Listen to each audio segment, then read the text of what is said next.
اعوذ باللہ من الشیطان اللعین الرجیم بسم اللہ الرحمن الرحیم۔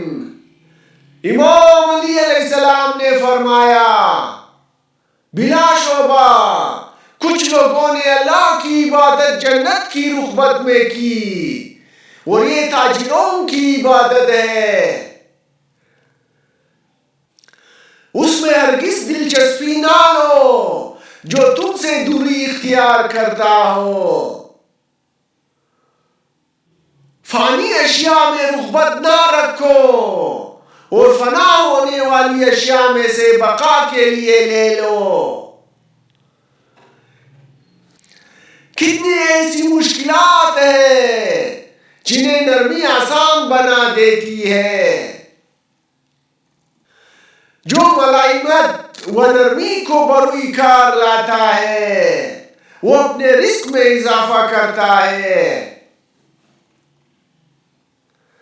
بہترین سیاست نرمی ہے۔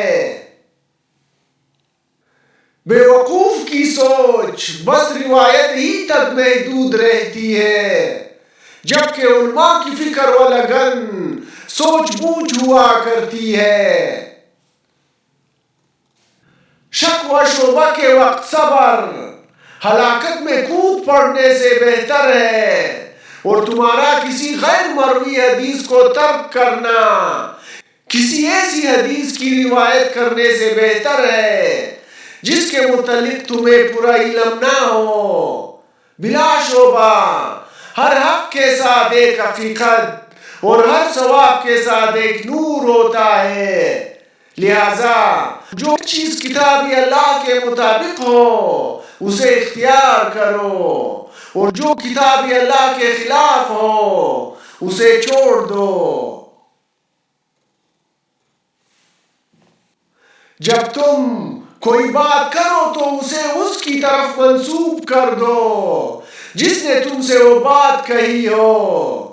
اگر وہ حق ہوگی تو تمہارا فائدہ ہے، اور اگر وہ جھوٹ ہوگی تو الزام اس کے کہنے والے کے سر جائے گا۔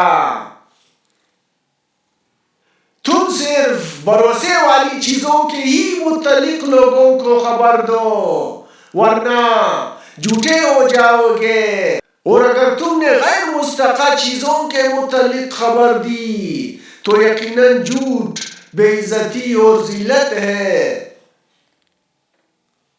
عمل بغیر کسی ریاکاری اور دکھاوے کے انجام دو، کیونکہ جو اللہ کے علاوہ کسی اور کے لیے عمل کرتا ہے تو اللہ اسے اسی کے سہارے چھوڑ دیتا ہے۔ جان لو کہ تھوڑی سی بھی ریاکاری شرک ہے۔ ریاکار کی زبان بڑی پیاری ہوتی ہے، مگر اس کے دل میں بیماری گھسی رہتی ہے۔ اللہ نے زکوٰۃ کو رزق کے لیے سبب کے طور پر واجب کیا ہے۔ ہر چیز کے لیے زکوٰۃ ہے، اور بدن کی زکوٰۃ روزے ہے۔ بلا شبہ زکوٰۃ کو اہل اسلام کے لیے نماز ہی کے ساتھ اللہ سے تقرب کا ذریعہ بنایا گیا ہے۔